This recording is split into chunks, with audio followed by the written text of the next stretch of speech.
Students, कैसे हैं आप लोग। क्वेश्चन नंबर 15 तक हमने सॉल्व कर लिया था। उसका अथवा दिया हुआ है कि एक सीढ़ी किसी दीवार पर इस प्रकार टिकी हुई है कि इसका निचला सिरा दीवार से 2.5 मीटर की दूरी पर है तथा इसका ऊपरी सिरा भूमि से 6 मीटर की ऊंचाई पर बनी एक खिड़की तक पहुंचता है, तो सीढ़ी की लंबाई निकालनी है। ठीक है, तो इट इज़ वेरी इजी, थोड़ा समझना पड़ेगा आपको। तो जैसे हो गई ये हमारी क्या दीवार, क्योंकि दीवार भूमि पे एकदम सीधी होती है। ठीक है, तो आपको बता देना है कि ए बी क्या है, एक दीवार है जिसकी लंबाई कितनी है, 6 मीटर है।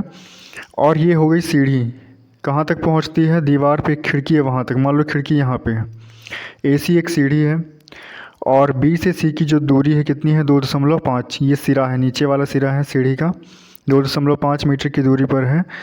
तो ये जो यहाँ पे डायग्राम बन रहा है, कैसा बन रहा है, समकोण त्रिभुज का बन रहा है। तो इसमें हम पाइथागोरस प्रमेय लगा सकते हैं।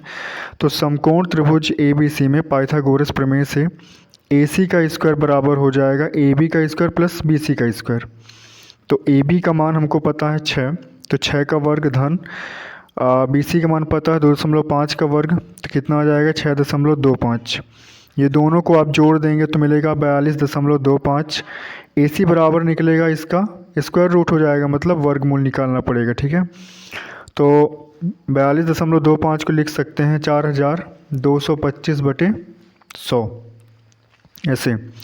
तो 4225 का वर्गमूल कितना होता है, 4225 का वर्गमूल होता है 65 और 100 का होता है 10। तो एक अंक बाद दशमलव लग जाएगा, तो आ जाएगा 6.5 मीटर, मतलब सीढ़ी की लंबाई हो जाएगी 6.5 मीटर।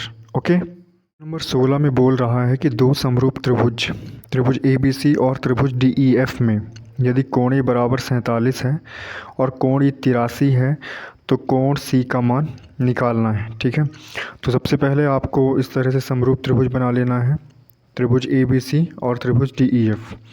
ए का मान है 47, ई कोण का मान है 83। दोनों त्रिभुज समरूप हैं, इसलिए उनके संगत कोण भी बराबर होंगे। तो कोण ए कोण डी के बराबर होगा, कोण बी कोण ई के बराबर होगा, और कोण बी कोण ई के बराबर होगा, कोण सी कोण एफ के बराबर होगा। ठीक है, तो ए 47 है तो डी भी 47 होगा, ई 83 है तो बी भी 83 होगा। अब इस त्रिभुज में देखो हमको बी मिल चुका है 83, तो त्रिभुज ए बी सी में हम जब दो कोण पता हो तो तीसरा कोण निकाल सकते हैं। तो यहाँ पे त्रिभुज के कोणों के योग के गुणधर्म से त्रिभुज के तीनों कोणों का योग कितना होता है, 180 अंश, इसलिए कोण ए प्लस कोण बी प्लस कोण सी बराबर 180। तो 47 प्लस 83 प्लस कोण सी बराबर 180 हो जाएगा। ये दोनों जोड़ देंगे तो 130 प्लस कोण सी बराबर 180, कोण सी बराबर 180 माइनस पक्षांतर किए तो 30, मतलब कितना मिल गया 50।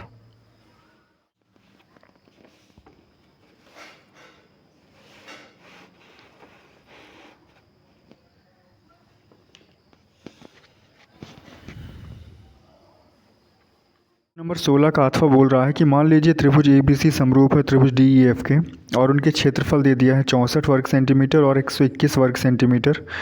तो यदि हो तो यदि ई एफ का मान 15.4 सेंटीमीटर हो तो बी सी का मान निकालना है। ठीक है, तो ये है हमारे पास दो त्रिभुज, मान लो इस टाइप के हैं, दोनों त्रिभुज क्या हैं, समरूप हैं। तो हम जानते हैं दो त्रिभुज जो समरूप होते हैं तो उनके क्षेत्रफलों का अनुपात उनकी संगत भुजाओं के वर्गों के अनुपात के बराबर होता है।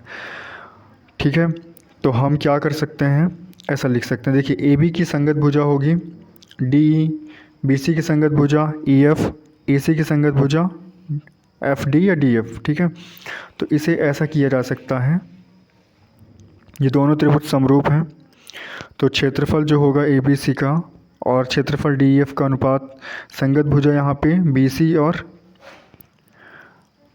ई एफ लेना है, क्योंकि यहाँ पे किसका मान दिया गया है, ई एफ का मान दिया है। तो बी सी का वर्ग बटे ई एफ का वर्ग, अब दोनों में वर्ग है तो हम ऐसे होल वर्ग लगा सकते हैं। ठीक है, ये अब इस वर्ग को जब हम पक्षांतर करेंगे तो इधर वर्गमूल लग जाएगा। तो 64 का हमको क्या निकाल लेना है, 64 और 121, यहाँ क्या बचेगा, बी सी बटे 15.4, तो 64 का वर्गमूल 8, 121 का वर्गमूल 11, तो 20/15.4। जब BC का मान निकालेंगे तो 8/11 इसका तिर्यक गुना हो जाएगा इसके साथ, फिर 11 से काट देंगे इसको तो 1.4 आ जाएगा, और 1.4 का 8 के साथ गुणा हो जाएगा तो कितना मिल जाएगा हमको, 11.2 सेंटीमीटर। तो ऐसे करना है इसको। ओके, 17 में बोल रहा है कि बिंदुओं 3, -2 और 4, -1 के बीच की क्या निकालना है, दूरी। तो दूरी निकालने का सबसे पहले तो आपको फार्मूला पता होना चाहिए।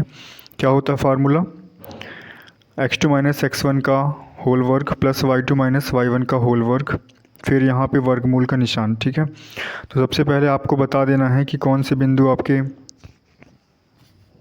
x1 है, कौन सा y1। जैसे x1 y1 इसको ले लिए हैं, x2 y2 ये हो गया।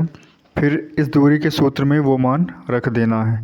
तो ये -4 -3 -7 का वर्ग, ऐसे ही 1 और 2 3 का वर्ग हो जाएगा, तो -7 का वर्ग 49, 3 का वर्ग 9, दोनों को जोड़ने के बाद कितना आ जाएगा, करनी 58।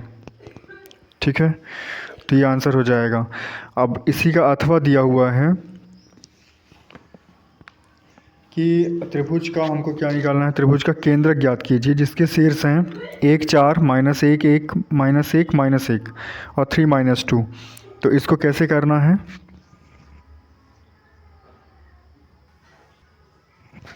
सबसे पहले बता देना है कि हमारा जो बिंदु दिया है ये है x1 y1, x2 y2 इसको ले लेना है, ये हो जाएगा x3 y3। तो केंद्रक के जो निर्देशांक होते हैं वो होते हैं x बराबर, जैसे मान लेते हैं केंद्रक के निर्देशांक क्या है, x y हैं, तो x बराबर हो जाएगा x1 + x2 + x3 बटे 3, y हो जाएगा y1 + y2 + y3 बटे 3। तो जो मान आप माने हैं उसको यहाँ पे रख देना है। ठीक है, फिर यहाँ पे उसको काट देना है, तो हमको केंद्रक के निर्देशांक मिल जाएंगे 1 और 1/3। ठीक है, ये जुड़ गया, -1 -2 -3, तो 4 में से 3 घट जाएगा तो 1 आ जाएगा। 18 में बोल रहा है कि द्विघात बहुपद x² + 7x + 10 के शून्य ज्ञात करना है और शून्यकों तथा गुणांकों के बीच के संबंध की सत्यता की जांच करना है। तो ये काफ़ी इंपॉर्टेंट क्वेश्चन है और रिपीट होता रहता है। ठीक है, तो कैसे करना है, सबसे पहले हम शून्यक निकाल लेंगे। जो हमारे पास बहुपद दिया गया है x² + 7x + 10, 10 का ऐसा गुणनखंड लेना है कि जोड़ने पर 7 आना चाहिए और गुणा करने पे 10। ठीक है, तो इसको ऐसा लिख सकते हैं 5 2 7, 2 गुणते 5 लिख लो इसको। ठीक है, फिर x का अंदर क्या हो जाएगा, गुणा हो जाएगा, तो 2x + 5x + 2 × 5 = 0। यहाँ से x हम कॉमन कर सकते हैं, यहाँ से हम 5 कॉमन कर सकते हैं। फिर इस तरह से हमको 2 शून्यक मिल जाएंगे, x बराबर -2 और x बराबर -5। अब x² + 7x + 10 की तुलना कर देते हैं ax² + bx + c = 0 से। तो a बराबर 1 मिलेगा और b बराबर 7 और c बराबर 10।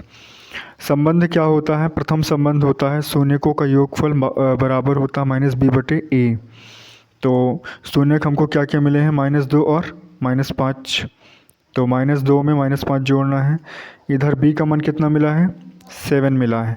ठीक है, तो b का मान रख देना है 7 और a का मान है 1, तो दोनों पक्ष हमको बराबर मिल गए, -2 -5 -7। ठीक है, तो प्रथम संबंध सत्य हो गया। द्वितीय संबंध होता है शून्यकों का गुणनफल c/a।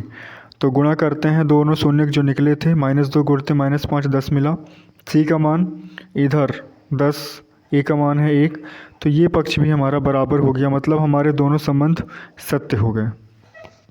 नंबर 18वें का अथवा दिया है कि यदि बहुपद x² - x + 1 के शून्यक अल्फ़ा बीटा हैं तो 1/α + 1/बीटा का मान निकालना है। तो कैसे करेंगे, सबसे पहले x² - x + 1 की तुलना कर लेते हैं ax² + bx + c = 0 से। तो हमको a बराबर 1 मिलेगा, b बराबर -1 और c बराबर 1। ओके, उसके बाद अल्फ़ा + बीटा मतलब मूलों का योगफल क्या होता है, -b/a। तो b और a का मान रख देना है, तो हमको अल्फ़ा + बीटा मिल जाएगा 1। गुणनफल होता है c/a, मतलब यहाँ पे भी c और a का मान रखेंगे तो 1 मिल गया।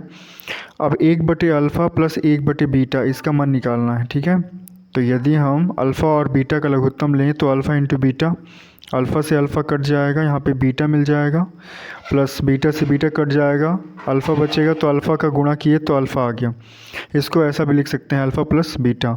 तो अल्फ़ा प्लस बीटा का मान निकाले हैं अभी 1, अल्फ़ा इंटू बीटा का मान मिला है 1, तो इसको रखने पे हमको आंसर भी मिल गया कितना 1। तो इस तरह से इसको सॉल्व कर लेना है। ओके, क्वेश्चन नंबर 19 में बोल रहा है कि गुणनखंड विधि से समीकरण 2x² माइनस 7x प्लस 6 बराबर 0 को हल करिए। तो हल कैसे करना है, सबसे पहले यहाँ पे समीकरण जो लिखा है इसमें x² गुणा कितना है 2, 2 और 6 का गुणा करेंगे तो कितना मिलेगा 12। तो 12 का ऐसा गुणनखंड निकालना है कि जोड़ने पर 7 मिल जाए। ठीक है, तो 6 दूनी 12 मतलब 6 दो 8 हो जाएगा, तो 4 तीन 12 लेंगे क्योंकि 4 3 कितना होता है 7। तो इसको ऐसे लिख लेना है 2x² माइनस 7 की जगह 4 धन 3 इंटू एक्स प्लस 6 बराबर 0। 2x² माइनस ये x का अंदर गुणा हो गया तो 4x धन 3x प्लस 6 बराबर 0। फिर यहाँ पे इसको सॉल्व करने के बाद माइनस का अंदर गुणा हुआ तो minus 4x minus 3x plus 6 बराबर 0। और 2x यहाँ से हम कॉमन कर सकते हैं ये दोनों पदों से, तो अंदर क्या बचेगा x माइनस 2, यहाँ से माइनस 3 कॉमन करेंगे तो ये प्लस माइनस हो जाएगा ये।